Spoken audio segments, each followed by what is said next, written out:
Hello everyone की खबर आपनालोकर आशा करो सकलोए भाले आछे। आपनालोके আজি চাইয়ে গম পাইছে কি বনাম আজি বনাম ৰঙালাওৰ আগৰ হৈতে মাছৰ জোল। ইয়াৰ বাবে প্ৰথমতে মই ৰঙালাওৰ আগখিনি ভালকে কাটি ধুই লৈছো আৰু তাৰ লগতে লৈ লৈছো আলু বিলাহী আৰু কেপিছমান মাছ আৰু গটেখিনি ৰেডি কৰি লৈছো আৰু মাছখিনি হালধি গুৰি নিমখ গটেখিনি একেলগে ভালকে মিক্স কৰি ভাজি লম। আমি সকলোৱে জানো সেউজীয়া শাক পাচলি আমাৰ শৰীৰৰ বাবে খুবেই উপকাৰী আৰু কিছুমান পাচলি আমাৰ অকল পাচলিয়ে নহয় সবজিয়ে নহয় বহুতো বেমাৰৰ ঔষধি বুলিও ক'ব পাৰি।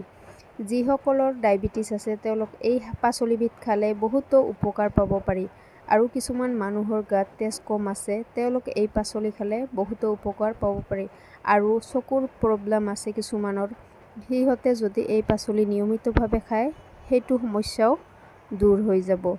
আমি সকলোৱে কম বেছি পৰিমাণে পাচলি খাওঁ কিন্তু আমি ইয়াৰ সঠিক নিয়ম নাজানো। গতিকে নিয়ম অনুসৰি আমি সকলোবিলাক বস্তু খালে আমাৰ শৰীৰৰ যিমান অসুবিধা আছে সকলোবোৰ দূৰ হৈ যাব।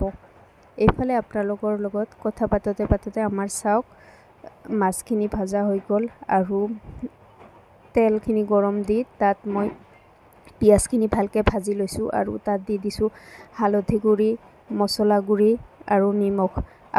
আপোনালোকে যদি মছলা খাব নিবিচাৰে তেতিয়া হলে মছলাটো নিদিলেও হ'ব। মই যেহেতু জোল বনাম মছলাটো নিদিলে অলপ সোৱাদ কম লাগিব সেই কাৰণে মছলাখিনি দি দিছো আৰু আপোনালোকে বিচাৰিলে জ্বলাটোও কমকৈ দিব পাৰে। যিসকল যেনেকুৱা জ্বলা খায় সেই হিচাপে দিলে হ'ল আৰু ইয়াত মই সকলোবিলাক দি আলুখিনি ভাজি লৈছো আৰু এয়া চাওক আমাৰ আলুখিনি ভাজা হৈ গৈছে। এতিয়া দি দিম কাটি ৰখা আগখিনি আৰু ভালকে ইয়াত লাৰি দিম